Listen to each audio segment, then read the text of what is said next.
Welcome to WJOB's Beyond the Uniform podcast, where we discuss the issues affecting veterans who have transitioned out of their uniform and into the challenges of civilian life. Now here's your host. Welcome back, everybody. This is Connie Karras, your co-host, along with Steve Bramer. How are you, Steve? Good morning. I'm doing good. I'm doing real good today. How was your week? It was busy, very busy. A lot of fundraising, a lot of talking to vets. It was fun. It was nice. And it's sweater weather. Yeah, that's why I'm happy. Loving the sweater weather. And I love to sleep in the sweater weather. Yeah. It's just wonderful. Oh, I love sweater weather. Yes, Yeah. yes. We have a great show, and we have some really exciting announcements to make. We have not only some very special people here in the studio and one on a Zoom call, but we have some new and exciting announcements to make about what was the Veterans Views podcast. It is now Beyond the Uniform, and we are so excited to be coming to you with this new format. It's going to talk about all of the things that we do not talk about on Veterans Views radio show, because Veterans Views is bipartisan, non-controversial, and we give folks a break for an hour from all the racket, all the politics, all the everything that disconnects us, so that we can connect veterans to other veterans and enrich our communities. However, this podcast is going to talk about all of the things we need to talk about as veterans in our communities, are the very pressing issues. Without further ado, I want to thank all of our wonderful guests who are here with us in the studio: Amy Kay, Brian Jonasen, Joe Stuteville, and Mark Smith. And then we have Blythe Potter on Zoom. I want to welcome you all to the show. Thank you for coming. The four folks we have in the studio came from the Indianapolis area this morning, and I thank you. Oh, wow. For coming that far. Yes. That was awesome that you guys came that far. Yes. Thanks for having us. Absolutely. It's a very important show. So, Amy, you were actually interviewed for a podcast before it became a video podcast, when it was an audio podcast, when this show was called Veterans Views Podcast. That was a show that dropped on May 10th of this year. It was episode 19, and it was called We Love Our Country and Just Want to Keep Serving for Our Enduring Freedom. Please Don't Trample Ours. A conversation with U.S. Navy Seabee and transgender veteran Amy Kay. Welcome back to the show. We are so happy to have you in person and can't wait to talk about some of the updates as to what's been going on with transgender troops and the transgender community under our new administration. And so Amy is a U.S. Navy veteran who served 8 years active duty and 2 years reserve with an MOS as a CB utilitiesman rating. And CBs basically do all rates because they are such a diverse group of people. Amy served under the Don't Ask, Don't Tell policy, so it was something she hid while serving her country, although she wishes she did not have to hide it. Her duty stations were at Gulfport, Mississippi, with NMCB 133, as well as NMCB 26 in Indianapolis. And Amy wants people to understand that transgender people just want to live their lives. They're not throwing their trans selves up in your face. What people see and hear is the fact that they're fighting for equal rights protections to be added to the Constitution. They want to be just like everybody else, and they're very misunderstood. We're going to talk more about that. And next, we have Brian Jonasen. Jonasen, thank you. Yes. Thank you, sir. After graduating the United States Air Force Academy with a Bachelor's of Science in Electrical Engineering, Brian served for 26 years active duty as an aircraft acquisition program manager, an aircraft maintenance officer, and a senior material leader. While serving in the military, he earned 3 master's degrees. The first was a master's degree in management science from the University of Dayton, and the final 2 were degrees in operational art and strategic studies from Air Command and Staff College and the Air War College. Wow, that is just quite a resume there. Brian retired as a colonel in 2014 and continued Department of Defense work as a consultant for 10 more years prior to final retirement. Married for 34 years to Sandra, their son is a pilot in the United States Air Force, and their daughter is pursuing a commission as a flight nurse. Brian is a native of Illinois and a recent transplant to Indiana. Welcome, sir. Thank you. Joe Stuteville. Joe was a Vietnam War Army veteran and served from 1974 to 77. He was a military police officer serving at Tory, is that pronounced correctly? Tory Station, Okinawa for nearly 2 years, and he rounded out his service with the 82nd Airborne Division at Fort Bragg, North Carolina. He attended college on the GI Bill in his hometown of Evansville, Indiana, where he majored in English, history, and journalism at the University of Southern Indiana. Joe went on to a journalism career in daily newspapering and stringing for the Associated Press. He moved to Indianapolis in early 1985 and was a reporter for United Press International. He later worked as a national affairs senior writer and executive editor for the American Legion magazine. His career has taken him to Civil War-torn Central America in the late 1980s, and he reported extensively from Saudi Arabia and Kuwait during Operation Desert Storm in 1991. In 2000, he crossed over to, his words, the dark side of public and media relations for the Indiana University School of Medicine and later for the Franciscan Health Medical System, where he also was a chief spokesperson and speechwriter. He retired in 2023 and is now active in veterans-related activities as a volunteer at Helping Veterans and Families, an Indianapolis-based nonprofit organization. He's also a proud member of Greenwood American Legion VFW Honor Guard team, which provides graveside and other memorial services throughout central Indiana. I am a Department of Defense Honor Guard myself as well. Thank you, sir. An Indianapolis resident, Stuteville is a member of the American Legion and holds a life membership in the Vietnam Veterans of America. Welcome home, sir. Thank you. And last but certainly not least, Mr. Mark Smith. Mark is a United States Marine Corps veteran, hoorah. He served active duty from 1979 to 1983, and then after boot camp and infantry training school, he was sent to his permanent duty station, Marine Barracks Naval Submarine Base, Bangor, Washington.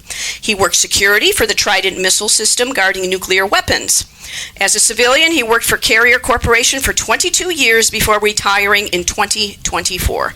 As a civilian, he worked for Carrier Corporation for 22 years before. Oh, I already read that.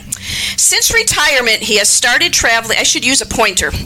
As a civilian, he worked for Carrier. Again, we did it. I need more crayons. Connie hasn't eaten enough crayons. Right. Thank you, Amy. Since retirement, he has started traveling, going to Costa Rica and New York this past year. He's also gotten very active in protesting the actions of this Trump administration to honor his oath to serve and protect the United States Constitution.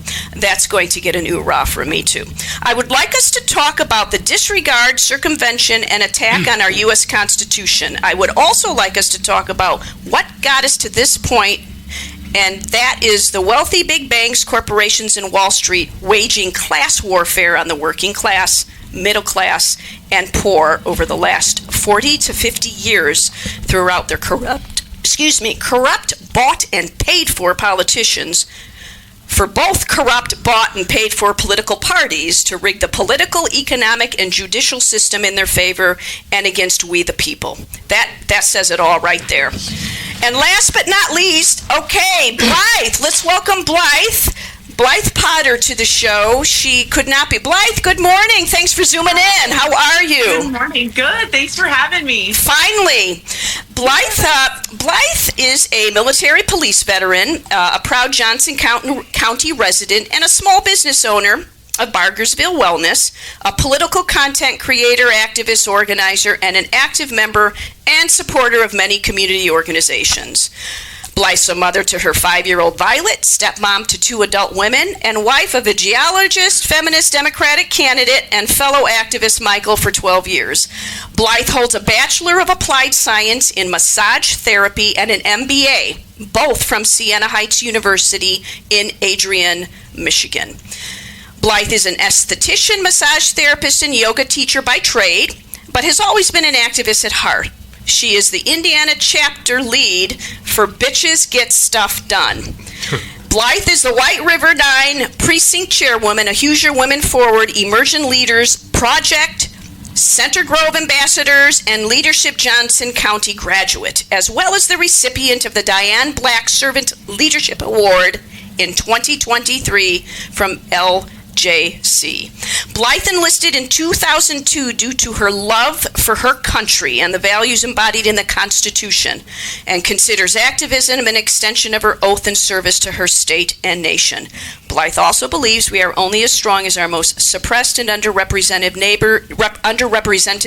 neighbors, and our state and country are in crisis. And now I have talked enough, I think. Welcome everybody to this show. I can't wait to talk about what's going on in our country. Let's have a very, very frank talk, straight dope, to the point, uncensored, no holds barred. And the only thing that we can't say is anything that threatens violence. Otherwise, four-letter words are even welcome. So I like that name that she came up with. Beyond the uniform? No. Bitches get stuff done. Blythe, Steve loves you. Bitches get stuff done. Thank you. Yes. I fucking love that. That's awesome. All right, so who here knows who Robert Reich is? Yes. Okay, so Robert Reich, in 2008, Time named him one of the best 10 cabinet members of the country. He has worked in the administrations of the U.S. Presidents Gerald Ford, Jimmy Carter, and Barack Obama.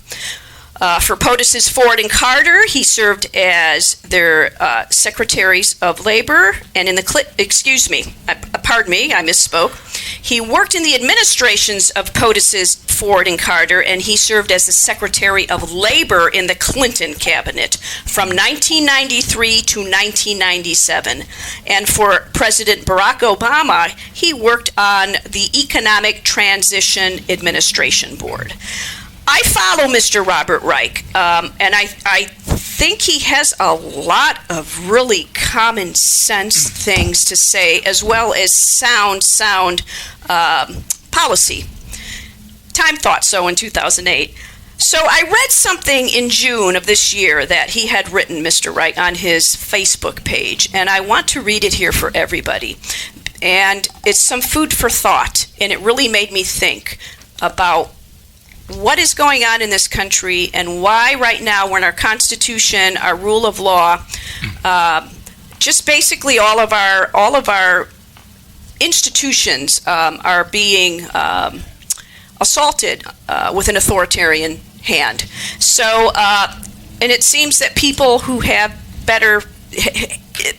we have known traditionally to have wisdom and better judgment to know that this is authoritarianism and that all of our freedoms are being threatened right now, kind of are suspending that better judgment. And I think this might explain why. This is what Robert Reich said. Friends, if you're anything like me, it's not just Trump's policies that anger and depress you. It's also the man himself. Ronald Reagan's policies were terrible, but he tried to present himself as a decent man. Trump is a despicable human being. His odiousness affects many of us because presidents are parent figures to the nation as a whole. According to psychological research, we respond to presidents much as we did to parents when we were kids.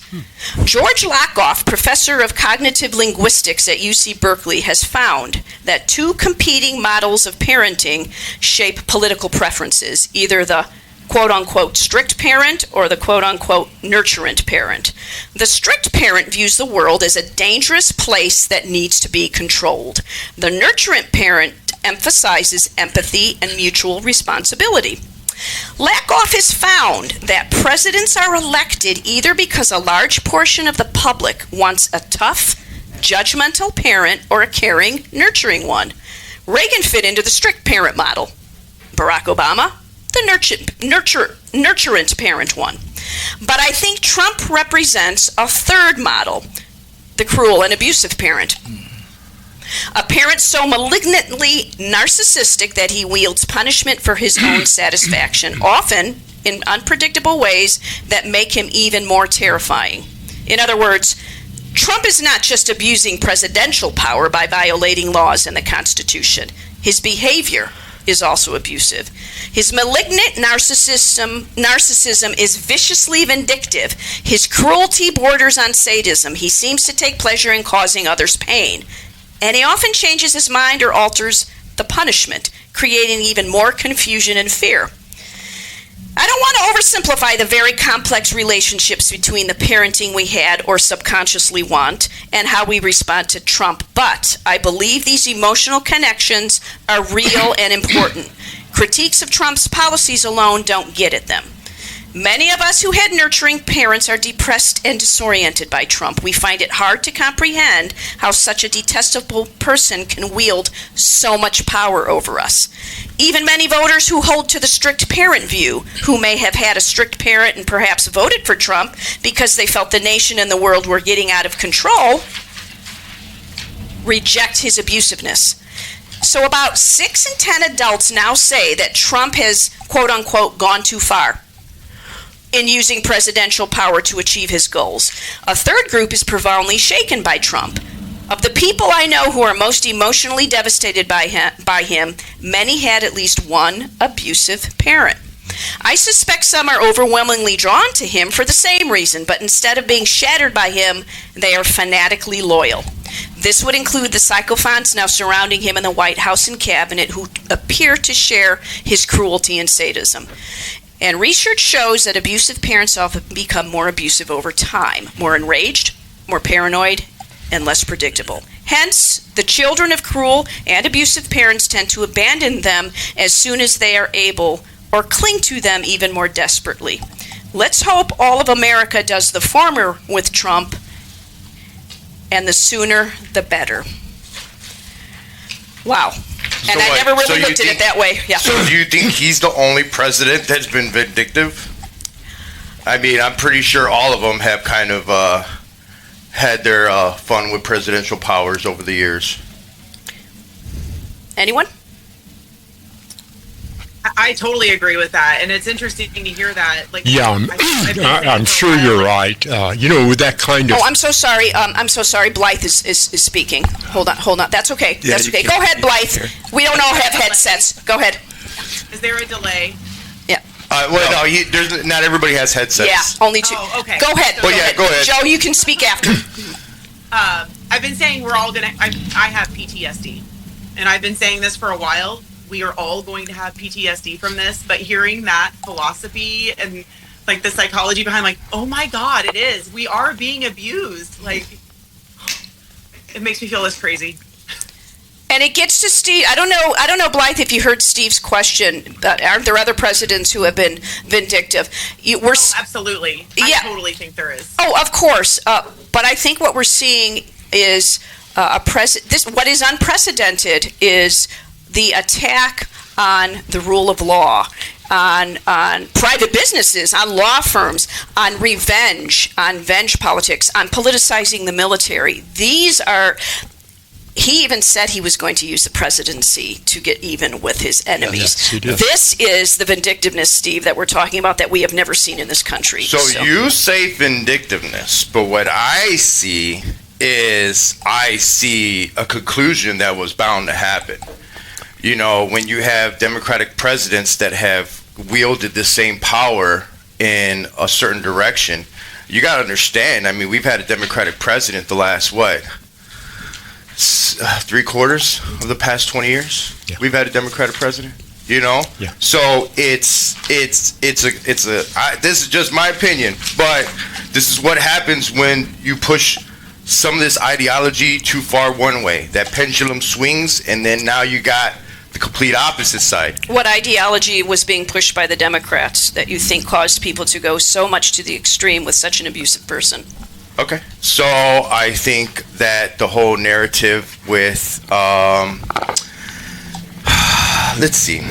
So, okay, no offense. No offense, right? But I feel like the trans issue was kind of one of them.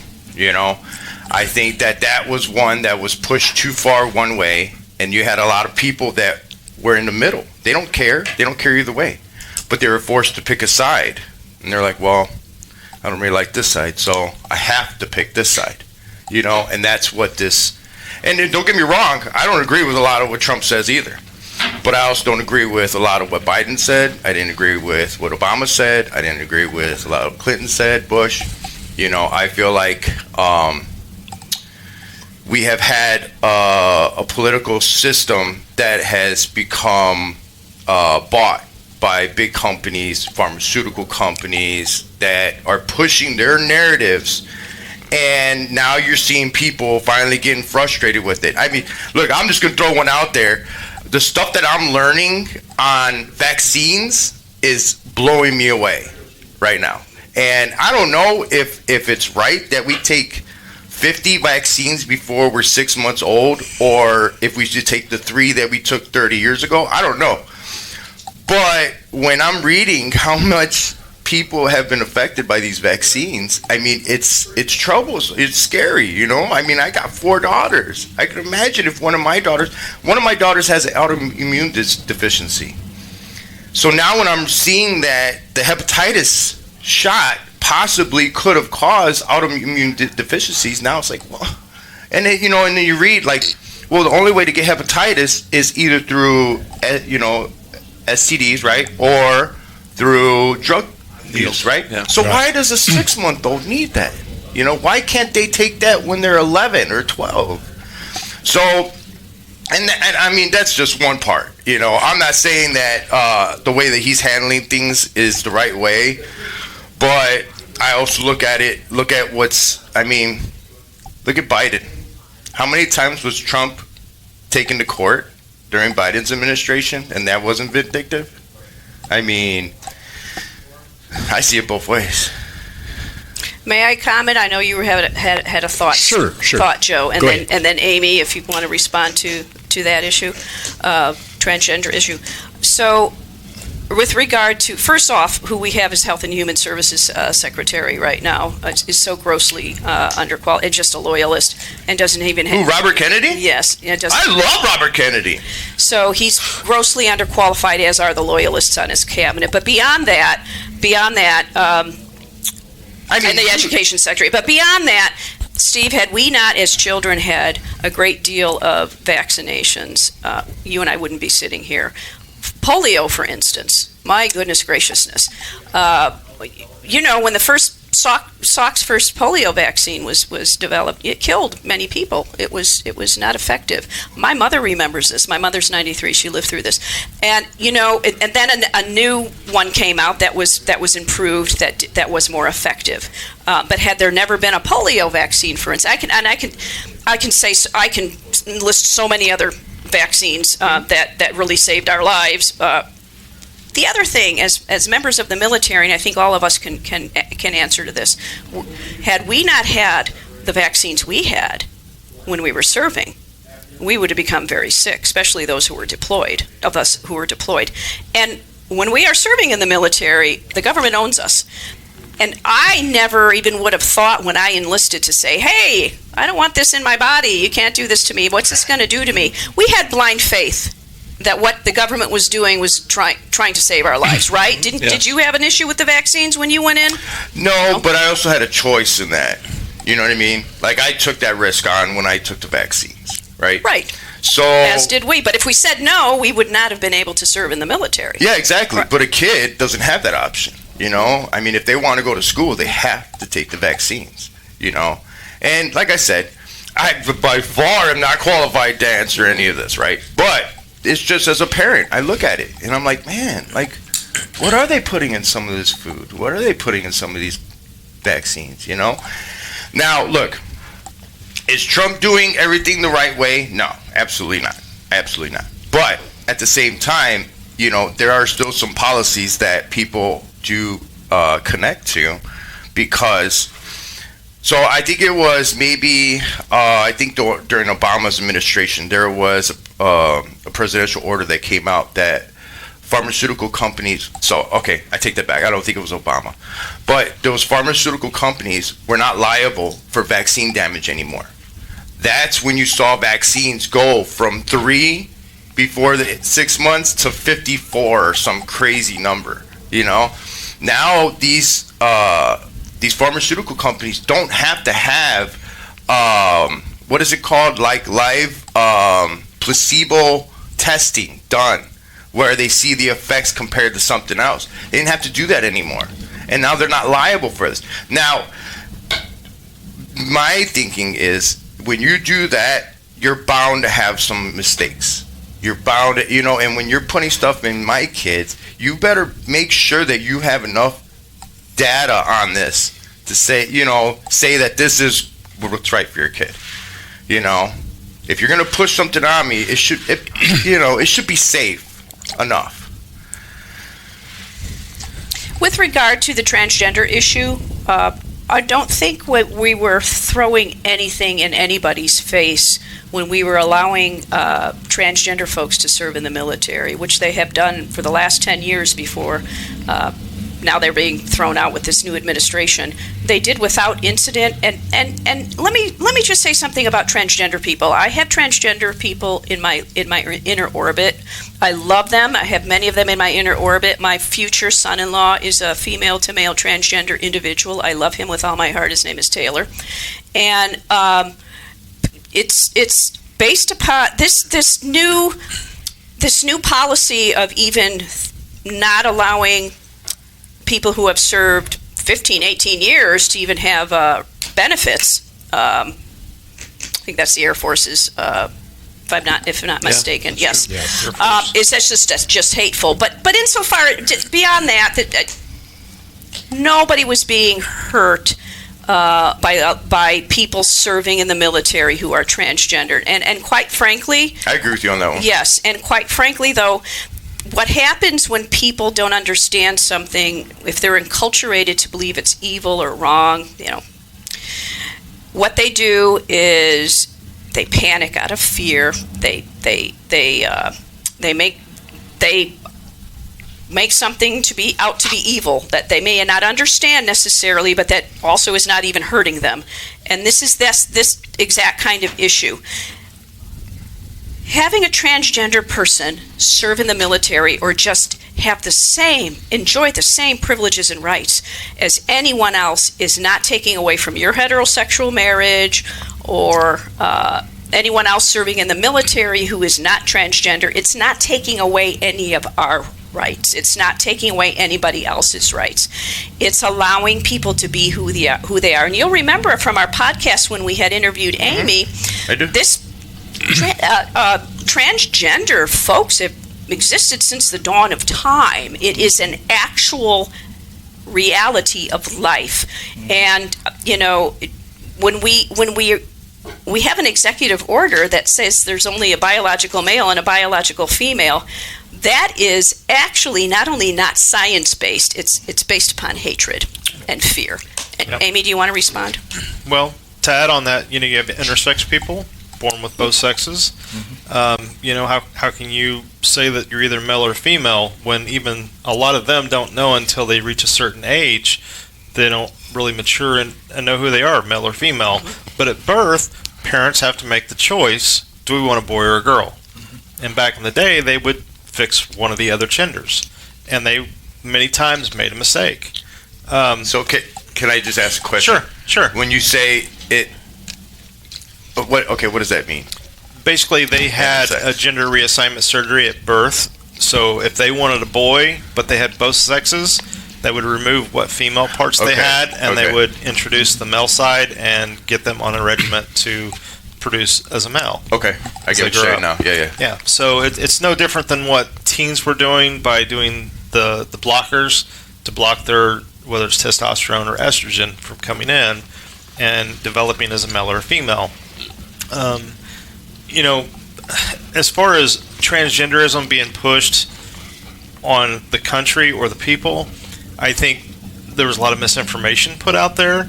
You know, when you want to get information about something, where do you go? Do you go to your next door neighbor and ask them? Do you go to the guy down the street and ask, hey, tell me about this? No, you go to the source.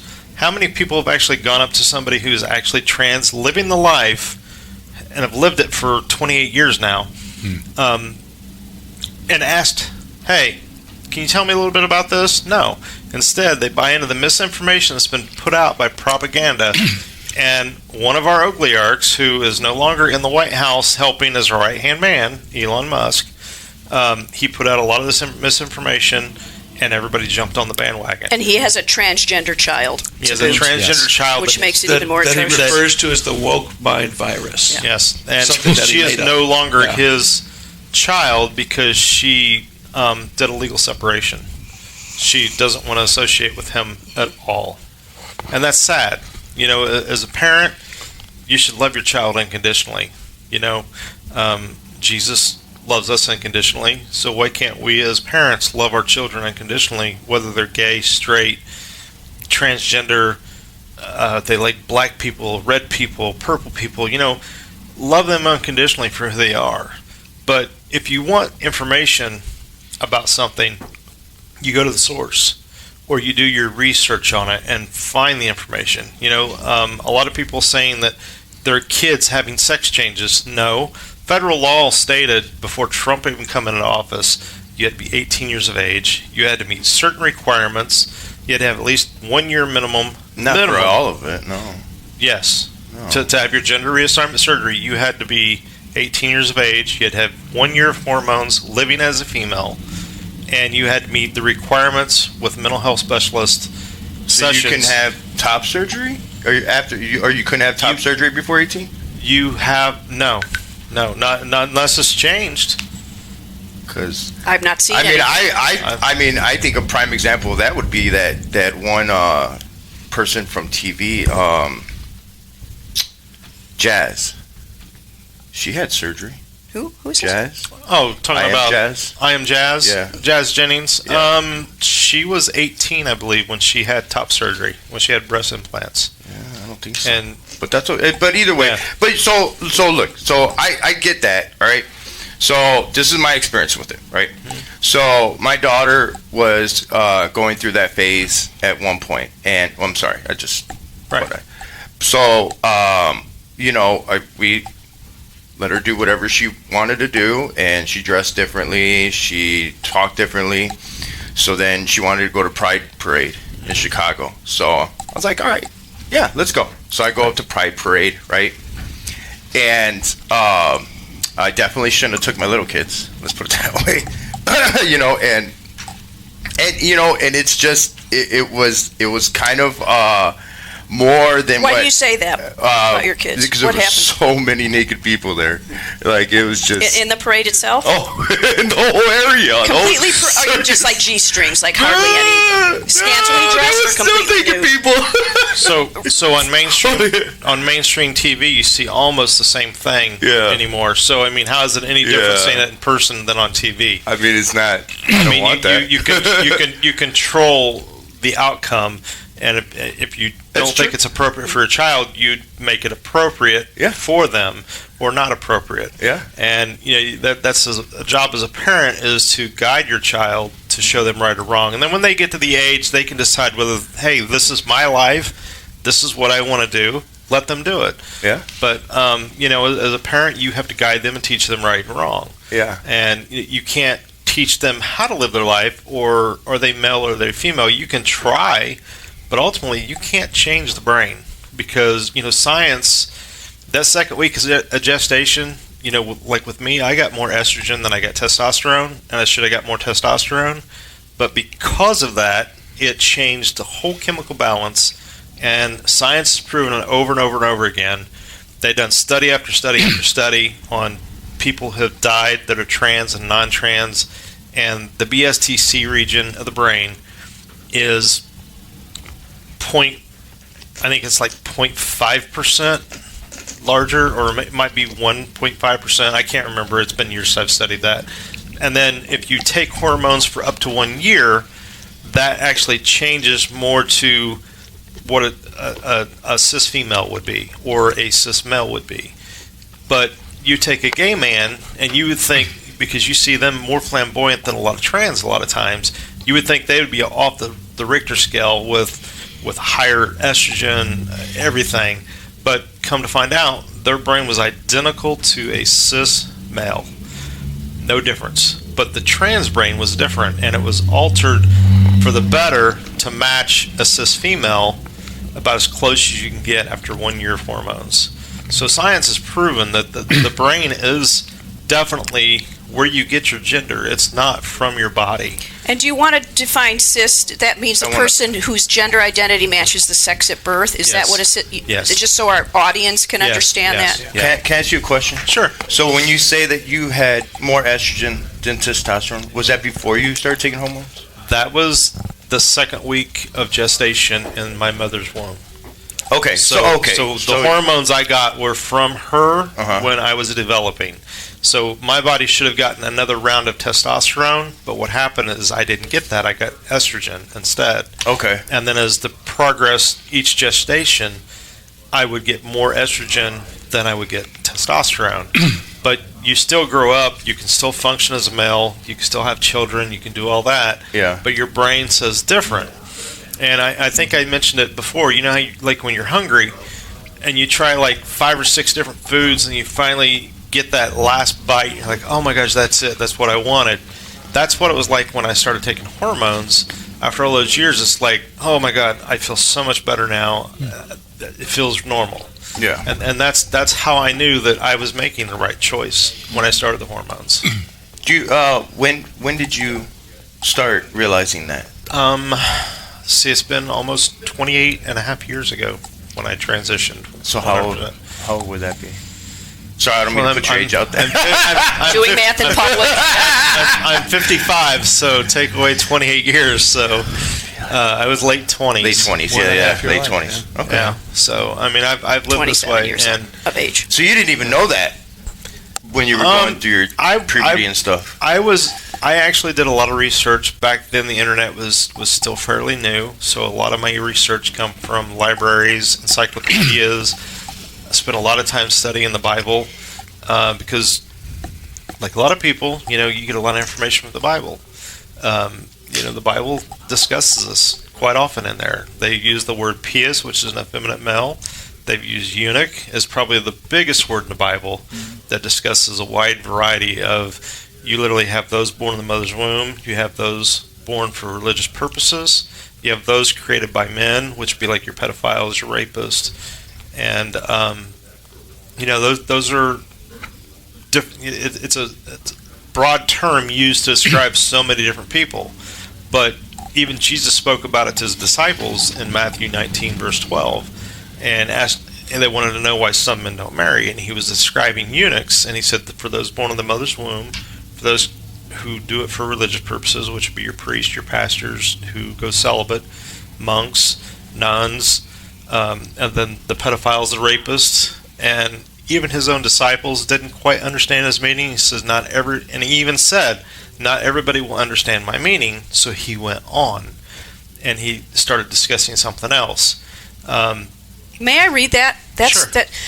And you don't hear people focus on Jesus' words. We don't, because let me tell you what Jesus said about homosexuality. It's this.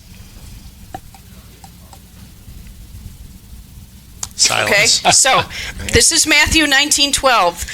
Some people are eunuchs who either were born that way, were made that way by others, or who have chosen to live like eunuchs by renouncing marriage for the sake of the kingdom of heaven.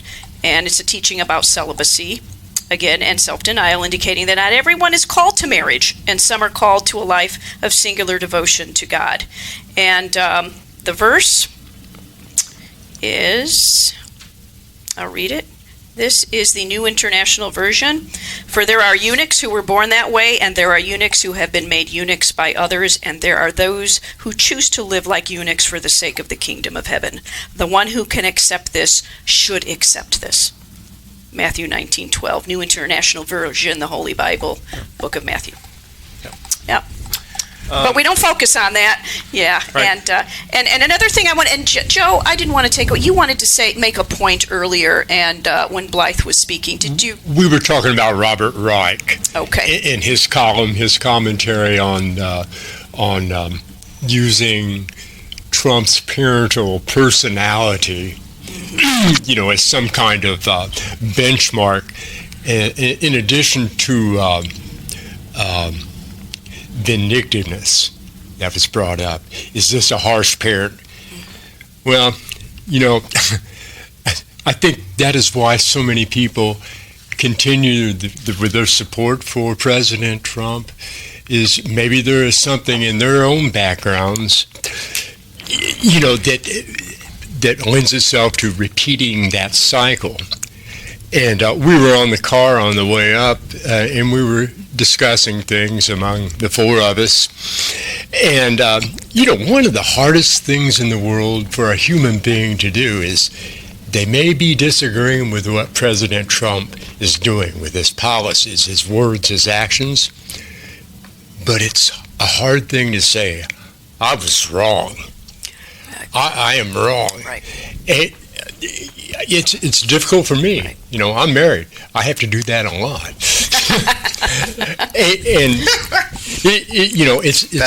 It's an absolute universal truth. Humans are not wired to do that. Yeah. Right. But there is a lot of buyer's remorse, but yes, I completely agree with you on that. I think that is a huge problem right now. Nobody can say, I was wrong. Maybe you're right. Maybe this is a better way. Yeah, I completely agree with you. And I do believe that we should stop trying to shame people for those decisions. That gets us nowhere, because what happens when we do that, it just, the conversation devolves. Yes, it makes it only worse, and people will do things just to be oppositional. They will do things just to, you're not going to catch, bees with vinegar. You'll catch them with honey. So, but there's something that, did you want to say something, Mark? You look like you. Well, for one thing, on that subject right there, I was going to say it's our egos. We're just not humble enough to be able to say, I was wrong. You have to be a pretty humble person to admit when you was wrong. And I think that all of us are. Yeah, as human beings. That. I don't like to admit when I'm wrong either. I mean, that really takes a lot of strength of character and humility. Exactly. Yeah. And then on the subject, the thing that hit me when you guys was talking about the transgender issue is, my first thought is another divisive issue. You was talking about being forced, the military and stuff. I think it was during the Trump-Biden election, it was transgenders in the bathroom. It seems like every election cycle there's some divisive issue that they want us all to focus on. They play on our fears. Yeah. And as long as they play on our fears and we're focused on these divisive issues, the people that's at the top, the one that's in power, the people that's at the very top, the most wealthy people are pulling the strings. Yeah. And my personal feelings is, for the last 40 or 50 years, they've been doing this, and they've been robbing us of our political rights, our economic rights, and our judicial rights.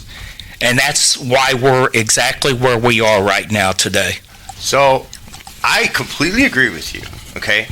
And that's kind of where a lot of people like me are. I'm center, because I vote for who I think is best for the position. I don't go Democrat, Republican. I think they're all in it together, in my opinion, right? But the problem that you have is, okay, and when you guys asking what's the issues that I had, right? Well, one of the issues that I had was so many illegal aliens coming in the past 4 years during the past administration, right? I'm a third generation Mexican, okay? So my parents immigrated here, or my grandparents immigrated here, right? And I still have family in Mexico that comes up every once in a while, okay? But even I know that you can't just let over 10 million people come into the country like that, okay? In my opinion, that created a huge problem, because now that's the pendulum. It went really far one way, right? Well, now you have the opposite happening, where now you want people to, they didn't want that. We didn't want that. So now what's the conclusion to that? Yeah, so you know? I've got something to kind of put into the mix there, because I hear what you're saying, and I've been in a lot of street side protests, and folks will come up and talk about that. Well, he let in so many people. Yeah. Back to the politicians not doing their jobs. Yeah. On both sides. We have not fixed the immigration laws in this country. Yeah. That I is on agree. both sides. That is not a blame to either side. Yeah. But fear is a motivator, right? Fear mobilizes people, like what Joe was saying, or Mark was saying it. So the fear of those 10 million people are terrible human beings. They've been dehumanized. They've been demonized. You know they're not, right? Yep. I mean, you know they're not. You're a third generation. I'm a first generation American, but I'm as white as a slice of white bread, right? So I just blend right in, but people wouldn't think that I'm a first generation American, right? My father came over from Norway. It is a key divisive issue that's been put out there, but the politicians are failing. Yeah, I They agree are with you there. failing, and we are not holding their feet to the fire. And you know why? Because they can use that every election cycle. Yes. Yes. Trump- That's why they won't fix Because they don't want Trump to. did. Yeah. They don't want to. This country's 250 years old. You can't tell me that we couldn't have a secure border by I now. know, right?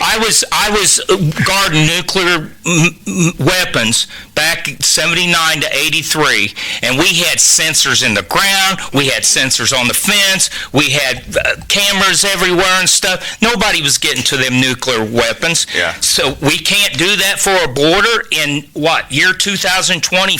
We could Now have it's had- technology back in. And we could have had a bipartisan agreement. Yes. And what happened? No. Trump said Biden did that in his fourth year when his poll numbers were tanking. No, let us- and there was they were allowing 15,000 illegals to come in before they put a cap. I agree with you. He waited too late. He waited Yep. too late. Yes. The administration waited too late. It seemed very disingenuous when it happened. But they did put it forward. Yes. And the This guy that last was POTUS. not in office reached out to his party, Trump, not in office, reached out to his party and told them to oppose it. Yeah. And we could have addressed all this. He's armchair quarterbacking when he was out of office. Right. Yeah. So, But I would have done the same thing. Why?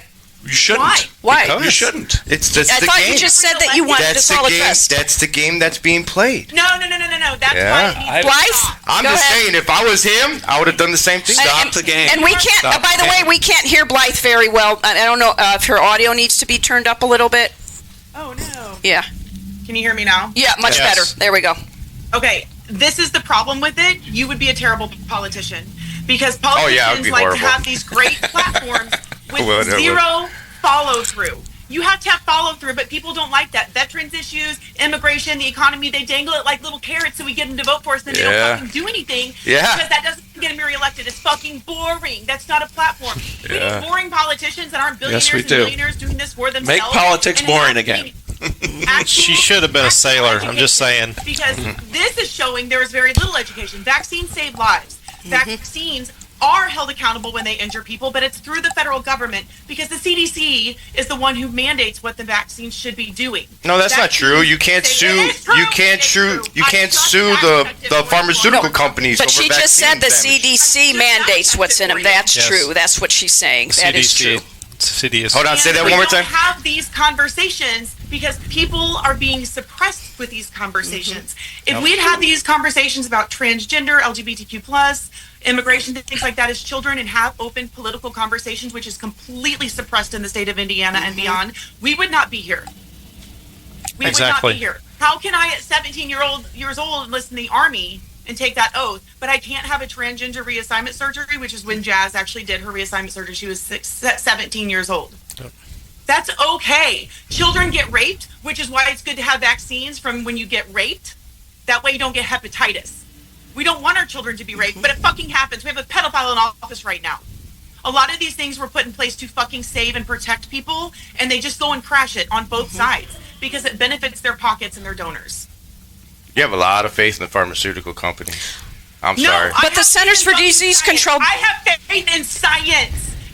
My cell phone talking to you right now is science. Your phone and your headset's science.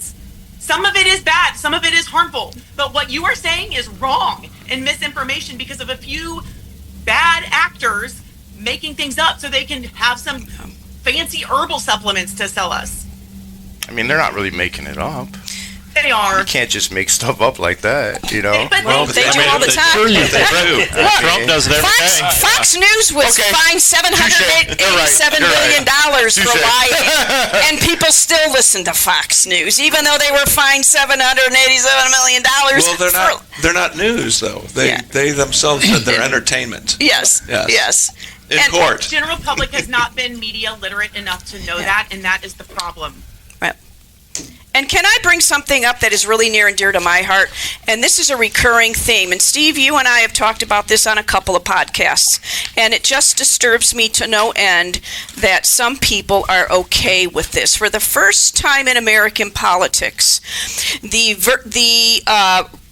very hateful rhetoric, same rhetoric that Hitler, Stalin, Mussolini, and that's just a drop in the bucket. Any autocrat, any authoritarian tyrant who has perpetuated genocide has spoken these words the world over throughout history, and it's just so frightening to me. This, for the first time in American politics, in the first term of Trump's first term, he spoke these same words to describe people, to dehumanize people. And I know, Steve, you don't take issue with that, and you give him a bye on that, you've said, but I think this should have been game over when that type of rhetoric entered our political discourse. It's unprecedented to have entered, and as a result, we've become immune to what is right. We have normalized so much horribly hateful behavior. I agree with you there. Horribly hateful behavior. It's normal now. He definitely started something that is snowballing right now. He and so many others, and we need to really, really, really address this and stomp it out. This is an article by Ann Applebaum. I'm going to read it again for this podcast. It's so important. If anybody wants to look this up and see it themselves, it's called "Trump is Speaking Like Hitler, Stalin, and Mussolini. The former president has brought dehumanizing language into American presidential politics." Ann Applebaum, A-N-N-E, Applebaum, A-P-P-L-E-B-A-U-M. Rhetoric has a history. The words democracy and tyranny were debated in ancient Greece. The phrase separation of powers became important in the 17th and 18th centuries. The word vermin as a political term dates from the 30s and 40s, and both when fascists and communists like to describe their political enemies as vermin, parasites, and blood infections, as well as insects, weeds, dirt, and animals. The term has been revived and reanimated in an American presidential campaign with Donald Trump's description of his opponents as, quote, radical left thugs, unquote, who, quote, live like vermin, end quote. This language isn't merely ugly or repellent. These words belong to a particular tradition. Adolf Hitler used these kinds of terms often. In 1938, he praised his compatriots who had helped cleanse Germany of all those parasites who drank at the well of the despair of the fatherland and the people. In occupied Warsaw, a 1941 poster displayed a drawing of a louse with a caricature of a Jewish face. The slogan, quote, Jews are lice, they cause typhus, end quote. Germans, by contrast, were clean, pure, healthy, and vermin-free. Hitler once described the Nazi flag as, quote, the victorious sign of freedom and the purity of our blood, end quote. Stalin used the same kind of language at about the same time. He called his opponents the enemies of the people, implying that they were not citizens. His enemies, keep this in mind, exactly what Trump's doing, and that they enjoyed no rights. And by the way, Trump's talking about you and me. Let's make it, it's not those people over there. Just anybody who doesn't agree with him. Anyway, he portrayed them as vermin. This is Stalin. Pollution, filth that had to be subjected to ongoing purification, and he inspired his fellow communists to employ similar rhetoric. In my files, this is Ann Applebaum speaking, I have the notes from a 1955 meeting of the leaders of the Stasi, the East German secret police, during which one of them called for a struggle against vermin activities. There is inevitably a German word for this. I can't pronounce it. I've looked it up. Brian, will you pronounce that? Oh my goodness. Okay. Schatzingkaiten. There you go. Okay. And so we'll work on that. by which he meant the purge and arrest of the regime's critics. So in the same era, the Stasi forcibly moved suspicious people away from the border with West Germany, a project nicknamed Operation Vermin. What do we have now? We have, what's down in Florida? Alligator Alcatraz, right? And interesting, Speedway Laura Slammer. Loomer, one of the loyalists and half-cracked, out of her mind, people that our current POTUS consults on things, said I think she said there were 65 million alligators. That's the amount of Hispanics in this country, by the way, Steve. What does that imply? Right? Yeah. One for each. One for each. So this kind of language was not limited to Europe. Mao Zedong also described his political opponents as poisonous weeds. Pol Pot spoke of cleansing hundreds of thousands of his compatriots, so Cambodia would be purified. In each of these very different societies, the purpose of this kind of rhetoric was the same. If you connect your opponents with disease, illness, and called for segregation today, segregation tomorrow, segregation forever, what happens? Right. You dehumanize people. And if you use benign-sounding names for detention facilities, it puts a nice cutesy kind of framework on it, so it doesn't seem as bad as it is. Yes, Speedway Slammer. And Obama. Yeah, and Obama. Let's just say what Obama did with regard to this is an AI overview. I have not fact checked any of this. I simply brought it up on my phone. Let's fact check this information later to make sure it's correct, because AI is not always giving factual information. But this is what it says about Barack Obama, and I want to make a point about this too. Barack Obama's immigration policies were defined by a mixed approach that included record high deportations alongside executive actions to also protect millions of unauthorized immigrants. A comprehensive immigration reform bill failed in Congress, leading Obama to use executive authority to enact major changes. Here are the key elements of what he did. Enforcement and deportation. Initial increase in deportation. In his first term, he escalated immigration enforcement, leading to a peak of nearly 410,000 deportations in 2012. Okay. This led people to call him the deporter-in-chief, right? But there was a shift in priorities. In his second term, his administration focused enforcement resources on immigrants deemed threats to national security or public safety. The policy was laid out in a series of memos, most notably in 2004 by Homeland Security Secretary Jay Johnson, which ended the controversial Security Communities program. Then he increased border security. The administration invested significant resources, but he also, despite being deporter-in-chief, right, dubbed deporter-in-chief, he started the Deferred Action for Childhood Arrivals, the DACA program. That was an act created in 2012. The DREAM Act, Obama established DACA through executive action. And what did that do? That gave hope to children who were already here and contributing to society. Now, if some people think that wasn't the legal way to get here and you're a criminal, what is that saying? What is that saying to children who are born somewhere not of their own choice, and they find themselves in a homeland who doesn't want them here? They're here. Let's give that. So that Obama may have deported a lot of people, and he did not always give due process at times, but he wanted to give people the opportunity to be welcomed in a strange land, welcomed where they were already living, and giving children opportunity. And some of these dreamers have gone on to accomplish wonderful things and be very productive members of society. Yes. So, go ahead. Well, I just wanted to say real quick, something that never gets talked about this issue besides the border issue is we never discuss the cause. We never discuss why are they fleeing from their countries? Why are they trying to come here and stuff?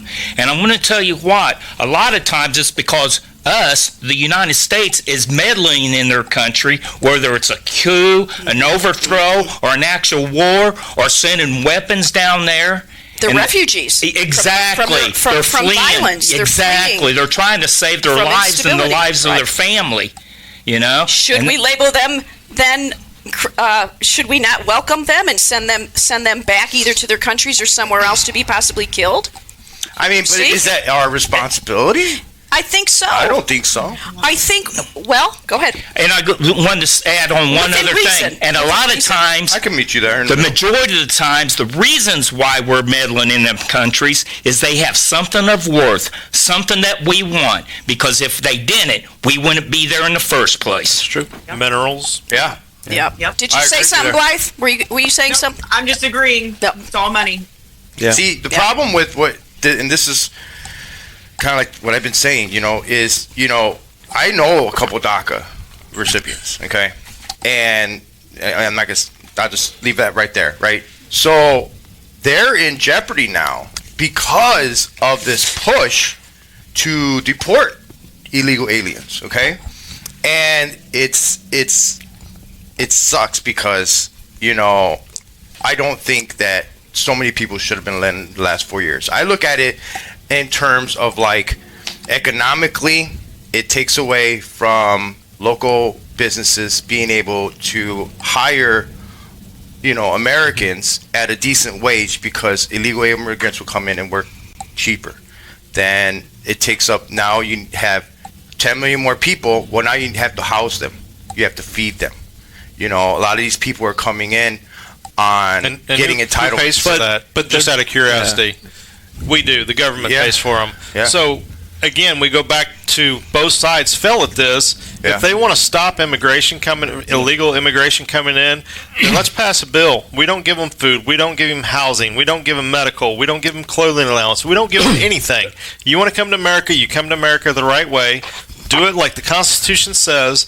Stop enabling them to do it. Yeah. And they are just as guilty, if not more guilty, because you know what? I bet there's money in their pockets coming on the side because they're getting a kickback from them coming in illegally. Yeah. And Trump is just as guilty as all the others because anytime there's money to be made, he's doing it. Yeah. He's the only president that has taken in money during office. But there's a common And since misconception, when? Roosevelt, too. I think it was. Yeah, there's a common misconception that 10 million people aren't working and they're collecting welfare. That's not true. Oh, yeah, that's not true. Yeah, Yeah. they're actually working. They're actually paying into Social Security. So Yeah. if you think about it from the other perspective, somebody that has been here for 5 years or longer is paid into the social system, is earning a fair paycheck, working their asses off. I mean, they do the jobs that no one else wants to do. Yeah. They're on the roof in the middle of the summer, re-roofing people's homes, right? And doing that kind of work, working in people's backyards, mowing their lawns. They're doing the work that the people that complain that they're taking my jobs won't do. They actually won't do those Absolutely. jobs. Many They're of them. paying into the system. Now we're going to kick them out. We've basically stolen the money that they have paid into Social Security because they will never see that. They've paid into it. They've paid into taxes. They're never going to see that again either. It's not everybody. There are some folks that, there's always people that are going to go around the system. There are always criminals. We've got more criminals actually that are U.S. citizens per capita than there are undocumented immigrants. So again, it's the fear motivation, right? So they're all evil, they're all vermin, they're all criminals is not true.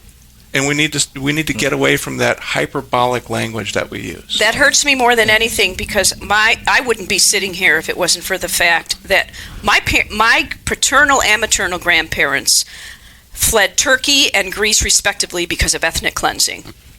With what was basically on their backs, and Right. they came here and they didn't know the language and they were welcomed. They were welcomed into the country, and they were still called stupid. We called them displaced people at that time. All right? immigrants are. Yes. They've And- all gone through that period. And now people are being arrested, Steve, and everybody just going to their hearings. Right. They're being Following the entrapped. law, yeah. Following the law by people who are masked, not even showing their faces. I mean, it's the brown shirts all over. It's fascism. America's Gestapo. It's America's Gestapo. These people they're oftentimes working. They have families. They're contributing to our economy, right? And they're being viciously, sometimes just violently tackled, and that's it. That's the end of it. No due process. Yeah. That is not the United States of America that I know all of us as veterans fought to Right. preserve. Right. It is not. And what So, I'm really concerned... Go Can I ask ahead. you a question? Yes. So what is your solution to the people that came in the past 4 years? I'm sorry? So, like, the past 4 years, the illegal immigrants that came in the past 4 years, right? So stop saying the past 4 years, because it's been going on longer than 4 years. That's true. That's true, So, but because not that on the puts a political- pace that puts that a the past political 4 spin years. on it. And if I remember pace. correctly, in Trump's first 4 years, there were more immigrants that come in under his term, illegal immigrants, than during the Biden administration. And I can't remember where I found that, but I'm pretty sure that is factual. But what did Trump do to get rid of them? Biden did it in 4 years, and he had record numbers deporting the immigrants. Obama did it. Record numbers. Trump couldn't compete in his 4 years. So now he's going to go in full force. And the first 3 months of his term this time, he was way under the numbers of what Biden did in his first 3 months deporting illegal immigrants. So why is it a problem then? He's a terrorist. It's money. And let me tell you the other lie to incite fear. I mean, I'm just I just want to understand. If Biden did more, then why is Trump? He has to have a villain. Hitler had the Jews. Mm-hmm. He has to have a villain. Yeah. He's used transgender and LGBT community to target. We're 1.3%, if I remember, in the whole country, transgender community. He's targeted 1.3% to keep from playing women's sports or to do anything legally like anybody else has the right to do. They're attacking driver's licenses, taxes, homes, medical. I mean, they've completely gone after everything. I agree with you on those, though. Yeah, and that's not right. The girls' sports one, but the other ones, I agree with you. This shouldn't be a problem. Well, we could get into a big discussion on the female sports because I played women's professional football, and I can tell you that they had a better advantage over me because 90% of them were taking testosterone. But I had to submit a blood test every week and show where my estrogen levels were and my testosterone levels. Testosterone was well under 50, and my estrogen was like 250. And they didn't have to submit any They did type not of have to submit. doping. And then when I found out they were taking it, it took me a long time to get them to make them have to submit a blood test. And when it started coming out, they were doped real high with testosterone. That gives them an advantage even over me. The only advantage that you have as being a biological male born versus a female biological born is the fact that I grew up playing football with guys, and I have the tactics. I've got the practice. I've got the game experience. Most women that start playing professional football don't have that. So they have to start at an adult age and learn everything.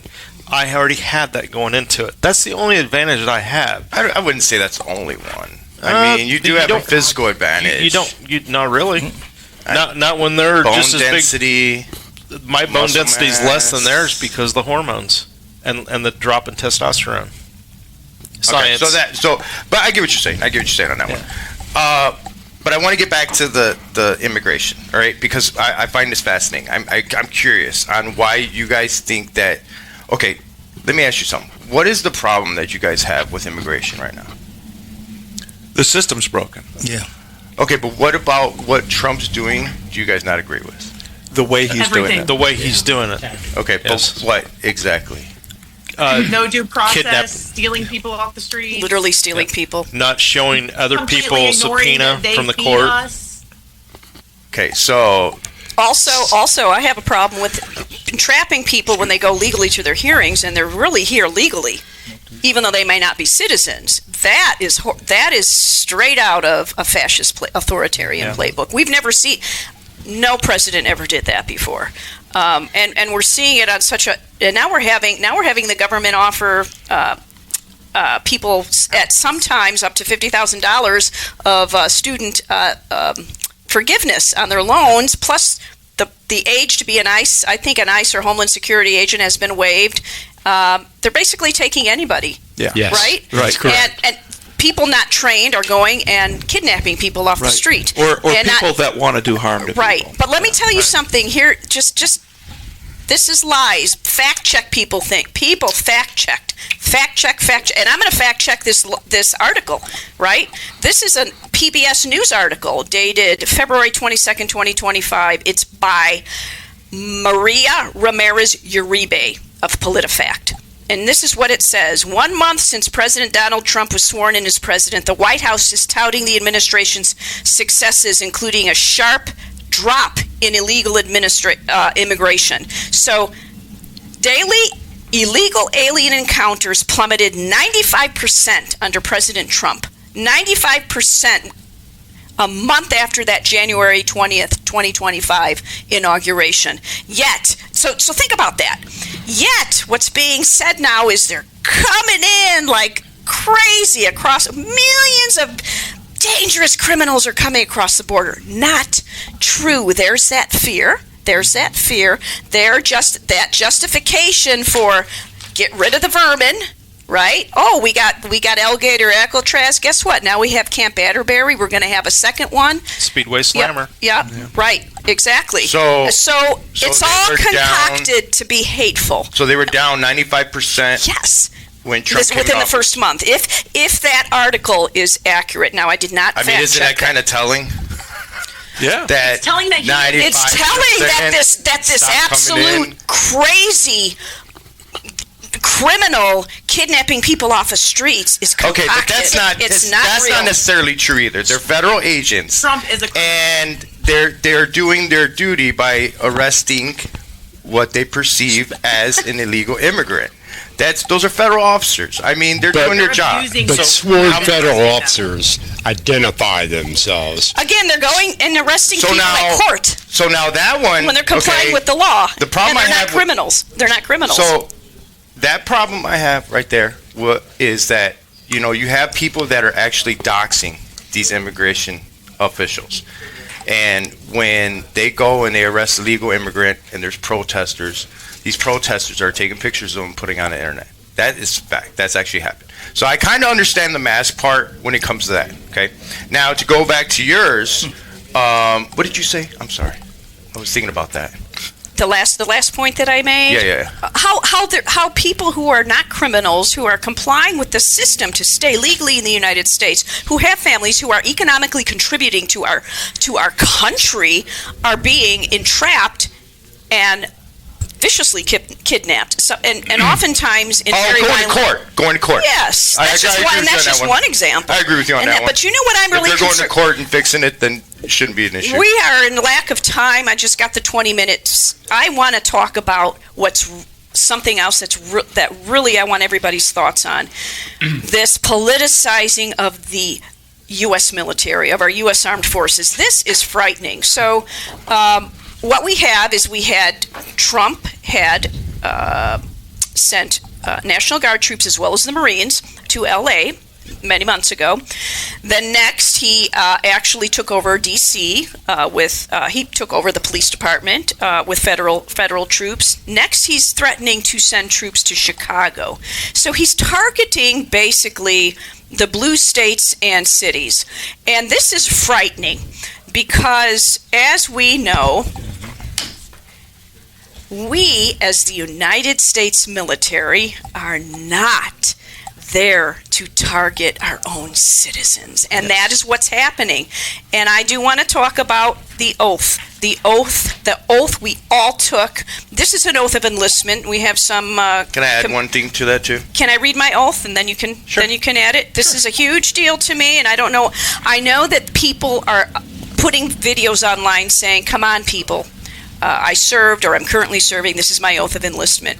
We did not take an oath to a person or a party. We took an oath to the United States Constitution. I, Constance Karras, do solemnly swear that I will support and defend the Constitution of the United States against all enemies, foreign and domestic, that I will bear true faith and allegiance to the same, that I will obey the orders of the President of the United States and the orders of the officers appointed over me according to regulations and the Uniform Code of Military Justice, so help me God. Now, there is a portion in there that says I am to obey the President of the United States, because whoever wrote this, it was inconceivable that the President of the United States would be trying to destroy the country's rule of law. So that's where the Constitution comes in. Where we can address abuses of power with the president or with officials, with elected officials.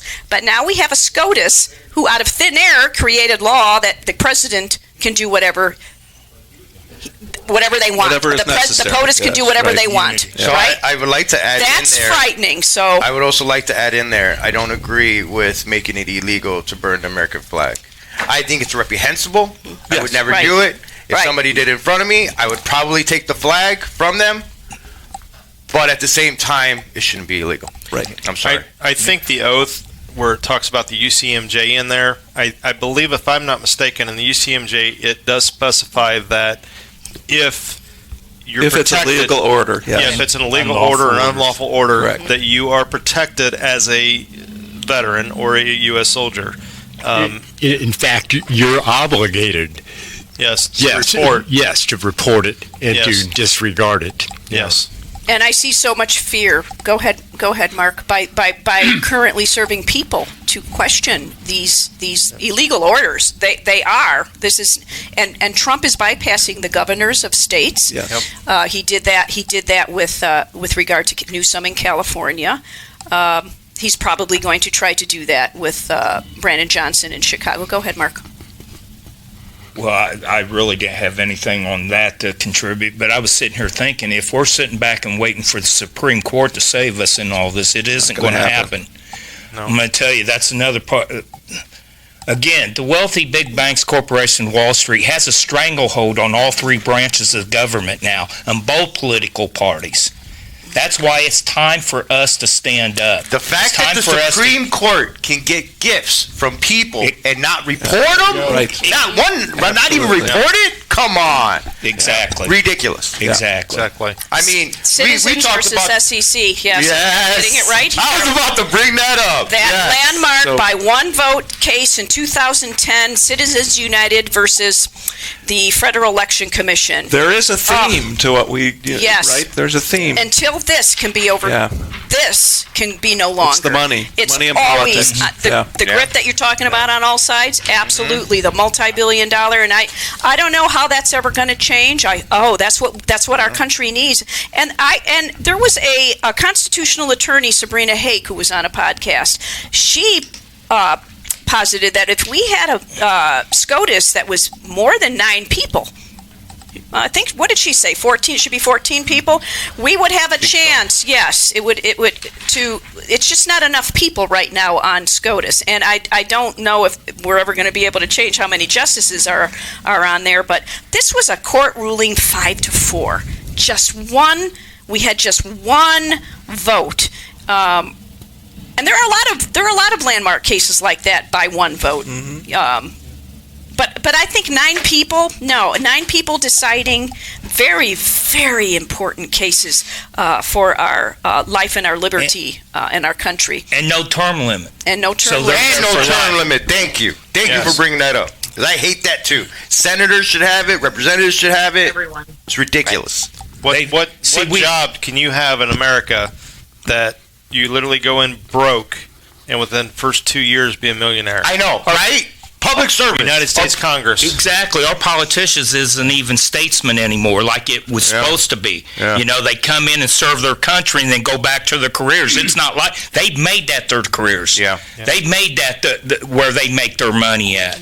Yeah, I agree. So what can we do? We've got the midterms coming up.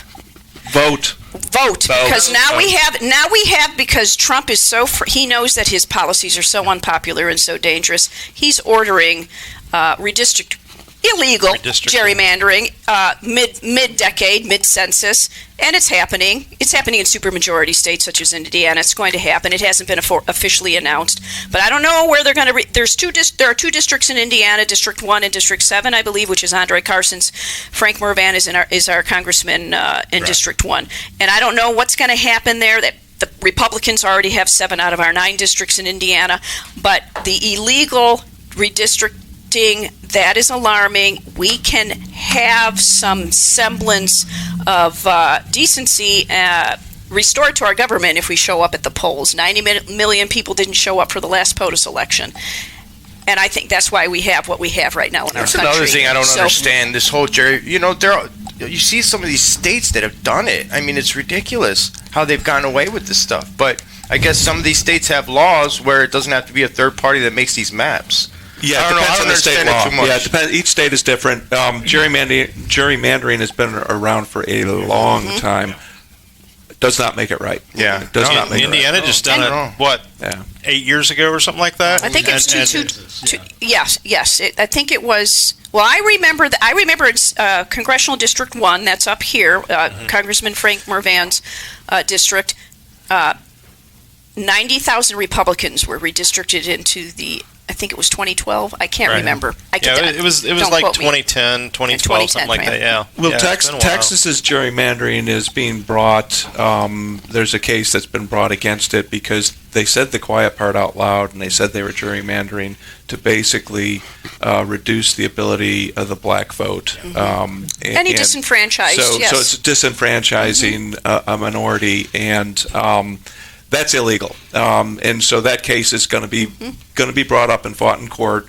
So that'll slow that effort down. And it's getting to a boiling point, right? Because Texas started it, because the president demanded that they gerrymander. That's the thing that's different about this one, is that Yes, just blind like, allegiance. just like in the 2020 election when he went to Georgia and said, "Find me 11,000 votes," right? Right.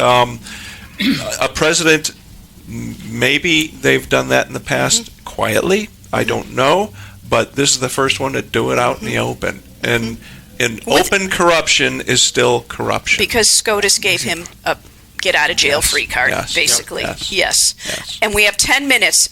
I want to focus on these last very important 10 minutes. Everybody, what do we need to do to preserve our democracy, our U.S. constitutional republic and its representative democracy going forward?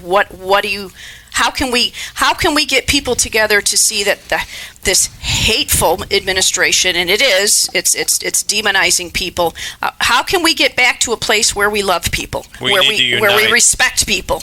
We need to unite. United we stand, divided we fall. I agree. Because right now we're divided. I agree. We got to stop picking sides and then sticking with our sides. And I don't trust any of them. I mean, I was raised like that. And there was only one politician I like, and that's Frank Mervan. And that's because I seen him actually help somebody in front of me. So that's why I like him. I saw him He's the last only night. one. I saw him last night. Oh, Frank? He's gonna zoom into the show when Rocky comes back. One of our that's co-hosts. awesome. One of our co-hosts is returning. Go Go ahead. back to the beginning. Yes, We need Mark. to stop buying into their divisive issues. Yeah. We need to stop that. I'm going to tell you right now, this illusion that we have two different parties, you can forget it. Yeah. You can forget it. I mean, they just both play us and stuff. When's the last time they listened to We the People? You said it exactly right. We the people need to unite. Quit counting on them, because they're not even listening to us anymore. They listen to their handlers. Yeah. And again, their handlers is the wealthy, big banks, corporations, and Wall Street. That's who they listen to. That's who they work for. They do exactly what they're told by them people. They forget they work for us, not for them. And they seem to think it's the other way around, that they are there for us to tell us how to live. Yeah. And that's not it. The people are who keep the politicians squared away. Yeah. And people have forgotten that because it's too easy to let them just run. Yeah. You know what, I was just thinking, what is the thing that unites all of us, to include Blythe online? I'm guessing that we all come from humble roots. We all have come from working class families. We have all made our way, and we all found our way into the military serving, right? So that's the tie that binds us. But what is the glue that really holds us together? And it's, I have my copy here. It's the Constitution, right? It's the Constitution. So we all need to pick something that is important and tethers us together. And I think when I've been out on the street a lot, and when I get people that want to get angry with me because I'm exercising my First Amendment rights, I'll pull out a copy of the Constitution. I said, please read this and come back and talk to me. So I think it's important that we all collectively pick something that is important to us and we act on it. That we unite, and we unite beyond our lane, right? I mean, we're all together. We're all kind of in a similar lane here as veterans. we need to unite beyond that lane, though. All right, we need to cross over and make sure that we're doing work with marginalized communities. Like you're doing with HVAF. Talking about the spiritual aspects, staying spiritually grounded and civically engaged. That's extremely important. That's something that's not comfortable for us as veterans because we've always supposed to have been apolitical. So I think that's really important. And can I say I see that in the veteran network here. There are a lot of people who are uncomfortable, fellow veterans, who don't like how our military is being political and all the just nastiness of this administration. But they keep it to themselves and they talk back channel. They don't you won't see them show up at a protest.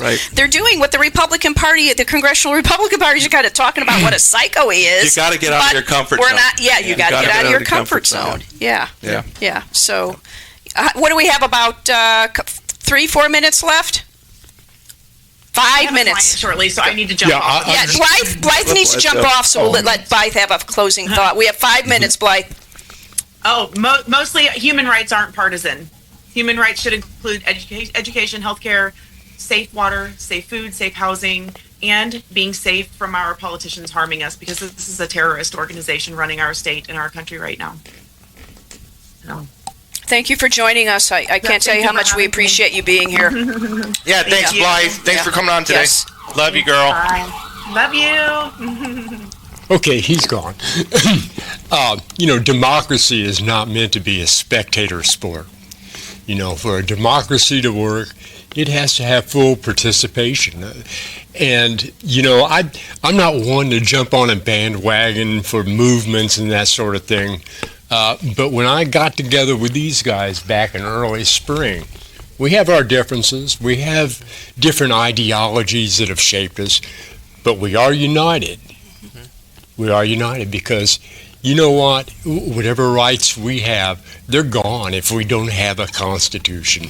And this is the last several years has been a direct assault on every aspect of the Constitution. And we need to wake up. And now women's voting rights voting rights, period, are at risk now because there is rhetoric about that being thrown around by the administration. I had to laugh about that. Yesterday was a celebration of the passage of the 19th Amendment. What are the ironies, is going today. Secretary of Defense Pete Hegseth goes to a church where the pastor believes that families should vote as a family and the woman should not be able to vote. What does this tell you about our administration? And by the way, you look like John Voight. Have you ever gotten that? My whole life. You do! That's awesome! I almost called you John! I'm surprised it took you that long. Anyway, I wanted to, along the lines of what they was talking about, the Constitution is the law of the land. It's the foundation of this country. It's the foundation of our democracy. It's being disregarded, circumvented, and it's being attacked right now. And if we lose that right there, we lose this country. We lose this country as we know it. We will live in a dictatorship. I think we are to some extent now. Yeah. We just need to stop normalizing this horrible behavior. I think we can get back to that. We're still human beings. And we have souls, and we know what's right and wrong.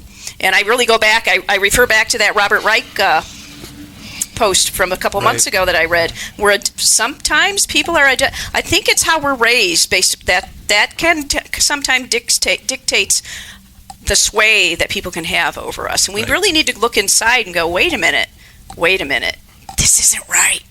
Really, I think we all have the ability to do that, and we've got to start doing that and come together and realize we're all in this together. Yeah. We're all in this. There's no bad guy. There's no vermin. There's no tainted blood.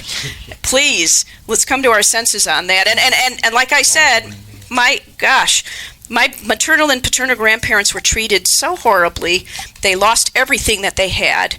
There's so much. They fled like the refugees coming here looking for a better life. Can we take them all in, Steve? No. But we should try our best. There should be limits. We can't take everybody. There are some countries, Greece is turning away refugees. I mean, we can't be the haven for the entire world, but let's also not, demonize people, and we're demonizing people. And That's the bottom line. We don't want to stop being the beacon of liberty. I mean, and we're snuffing the light of the beacon of liberty out in this country right now. The hatred needs to stop.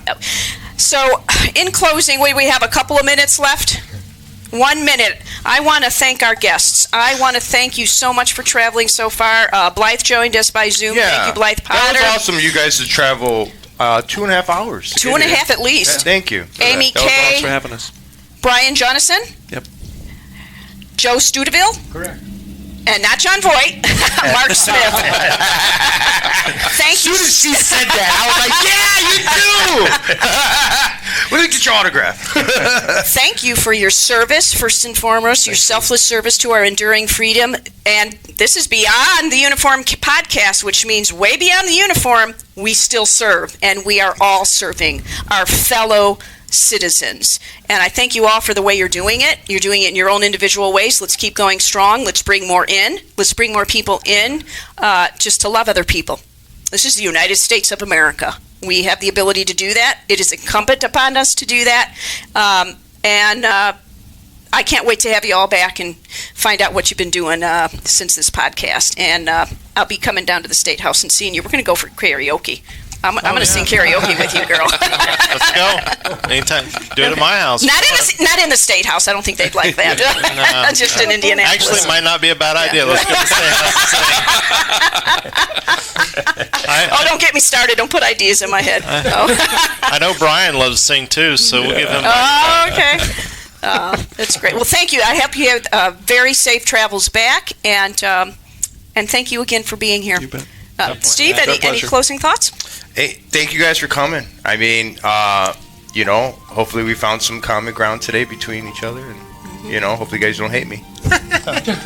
This is Not good. possible. This is good. We got to come together and talk about these things, and that's exactly what we're doing. This is real talk, real people, uncensored. Beyond the Uniform podcast, we're on Apple, we're on Spotify, we're on TuneIn Radio, also on the Jed TV app, and just simply go to wjob1230.com/beyond-the-uniform.html. That's Hank, Tom, Mary Lou. Again, wjob1230.com/beyond-the-uniform.html. And we will see you next time. Everybody, this is the United States of America. Go out there, be kind.